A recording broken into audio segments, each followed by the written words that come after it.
উম্মুল মুমিনিন আয়েশা রাদিয়াল্লাহু তাআলা আনহা থেকে বর্ণিত, তিনি বলেন, আল্লাহর রাসূল সাল্লাল্লাহু আলাইহি ওয়াসাল্লামের নিকট সর্বপ্রথম যে ওয়াহী আসে তা ছিল নিদ্রাবস্থায় বাস্তব স্বপ্নরূপে।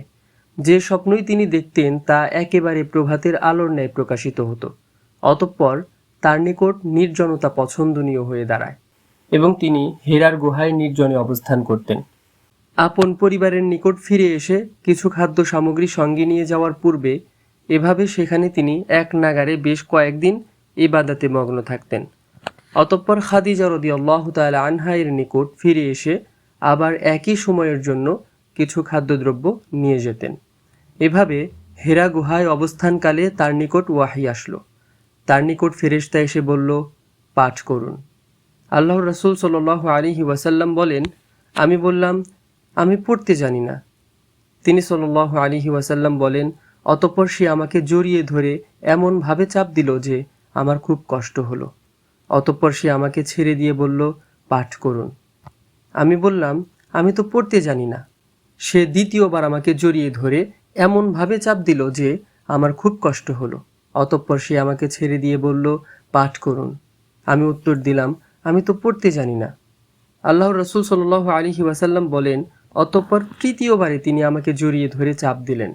তারপর ছেড়ে দিয়ে বললেন, পাঠ করুন আপনার রবের নামে, যিনি সৃষ্টি করেছেন মানুষকে জমাট রক্তপিণ্ড থেকে। পাঠ করুন, আর আপনার রব অতিশয় দয়ালু। সূরা আলাক। অতঃপর এ আয়াত নিয়ে আল্লাহর রাসূল সাল্লাল্লাহু আলাইহি ওয়াসাল্লাম প্রত্যাবর্তন করলেন। তার হৃদয় তখন কাঁপছিল। তিনি খাদিজা বিনতে খুয়াইলিদের নিকট এসে বললেন, আমাকে চাদর দ্বারা আবৃত করো, আমাকে চাদর দ্বারা আবৃত করো। তারা তাকে চাদর দ্বারা আবৃত করলেন, এমনকি তার শঙ্কা দূর হলো।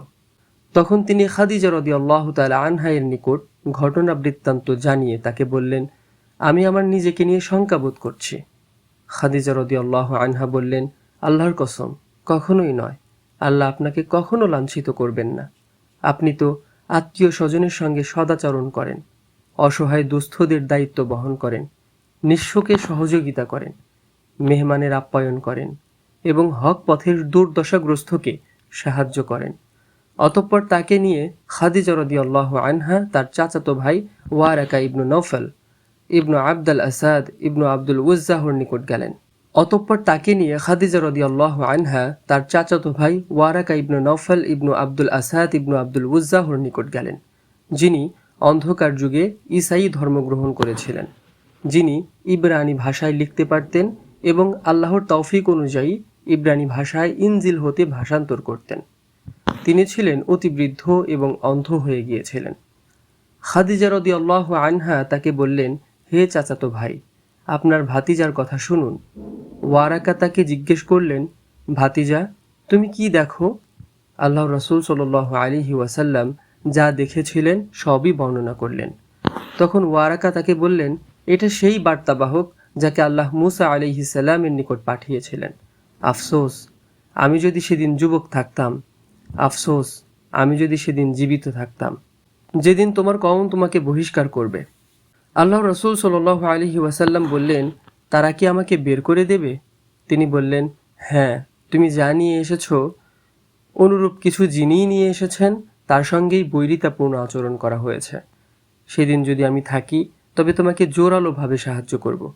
এর কিছুদিন পর ওয়ারাকা আলাইহিস সালাম ইন্তিকাল করেন আর ওয়াহির বিরতি ঘটে।